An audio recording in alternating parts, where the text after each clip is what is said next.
Hello, I'm responding to the video you just saw. Uh, an unarmed black youth, 22 years old, father of a 4-year-old child, Oscar Grant. And that's the best video of the three that are out there that I've seen. The video clearly shows that the police had Oscar on the ground, one of them at his head, possibly neck or shoulders, one of them at his lower back, probably attempting to um, handcuff him. He was not handcuffed yet, but he was definitely subdued. There was a third police officer in close proximity, and if additional help was required, they could also ask probably 2 or 3 other cops that are seen in the video. There might have even been more. He was being subdued because they were told that there was a fight on one of the BART trains. So they responded to it, and they were just grabbing the people that I guess were suspected of being involved in the fight. They didn't have clear evidence that Oscar Grant had fought anybody. As a matter of fact, from what I saw in the video, he was the peacemaker of the group, trying to put up his hands and trying to tell people to mellow out, is what the bystanders were saying. Um, be that as it may, um, Oscar Grant died. He got shot in the back, and we saw clearly how he got shot. And I think that that's a great thing that we're able to videotape this type of incident and display it and make sure justice is done. But I now live in the East Coast. Actually, not quite even the East Coast, Washington, D.C. And all the talk is about the inauguration, and I didn't know anything about this until family members told me about this. And this is January 9th today, and I didn't know anything had gone on any of the local newses or any of the national newses. I pride myself in knowing what's going on in the world, and I didn't know that this had occurred. Didn't even hear anything about the riots.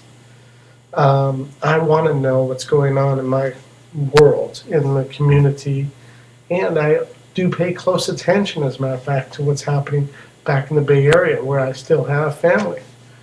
So to not know about this until I was told by family members, one of whom is my brother, who does live in Oakland, is kind of distressing, because I'm sure that they knew or thought they knew that I knew what was going on in Oakland, and I didn't. And that is a big slight on the media. National news should know about this.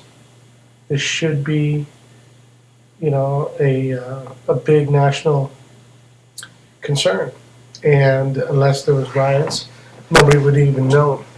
People were asking about my brother, as a matter of fact, and whether he was all right. Um, and I didn't even know. Didn't even know if he was all right. He's fine. But that's not the point. Why didn't we know? Why didn't anybody else know in the country what had happened on New Year's Eve? I think the big reason is because it's not a pretty news story. I mean, news stories, if it bleeds, it leads. That's true. But the Casey Anthony story about a young child whose parent is being investigated, it's not real clear what happened. The mystery, the intrigue involved with that is much more juicy for the media. And they clearly want to sell primetime advertisements. And they've got this idea, I believe, that this type of story doesn't sell advertisements. this type of story doesn't go anywhere. It's a downer for the population. It might even shed a bad light on black people. Um, they're trying their hardest to be politically correct, but in doing so, they ignore the facts. They ignore the unpalatable side of what's happening in the police departments, what's happening in the black communities, or the low income communities in general. Um, and the reason for that is they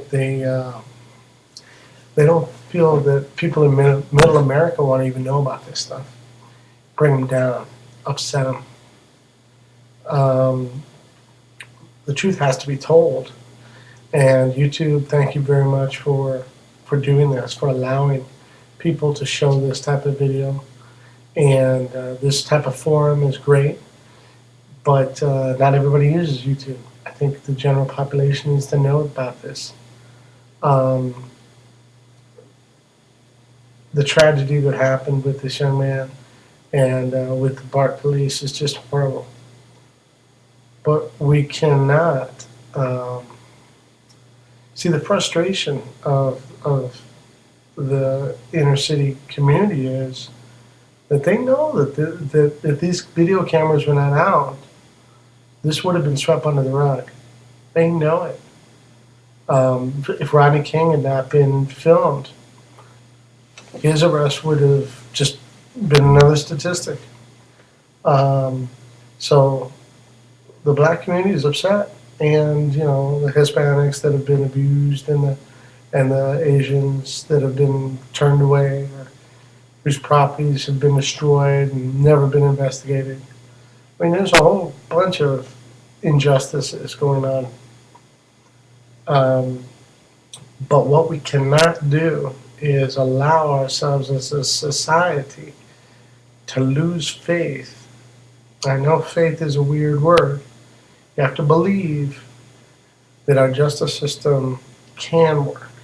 And then what you do is you work within it, and you work around it, and you work through it, and you publicize it, and you get active in your community. But if you don't let the rule of law work, anarchy will be the result. And the riot in the streets of Oakland after this brutal killing, it was just as equally wrong. Not equally. I mean, nobody died in those riots, so I don't want to equate the two. But I mean, it's wrong. And the problem with going about it that way is you break down your moral high ground. You and anybody that protests this violent shooting is correct in saying how wrong it is and drawing as much light attention to this as possible. But rioting is not the proper way to point out how bad this incident was. And the reason it's not the right way is it tears down your credibility. You got to reach that higher level. You got to reach that higher moral ground to make your point. Additional violence is not going to solve it. As a matter of fact, the only people that got hurt are the people in the community of Oakland. Nobody else got hurt. The people whose cars were insured were fine. They'll get their car replaced. But the guy who's just got minimum liability insurance, who's working a job, just barely making it, feeding his family, his car got destroyed. And, he's out of luck. Who got hurt? The poorest guy in the group, the poorest guy on that street got hurt. So solving or responding to wrong with wrong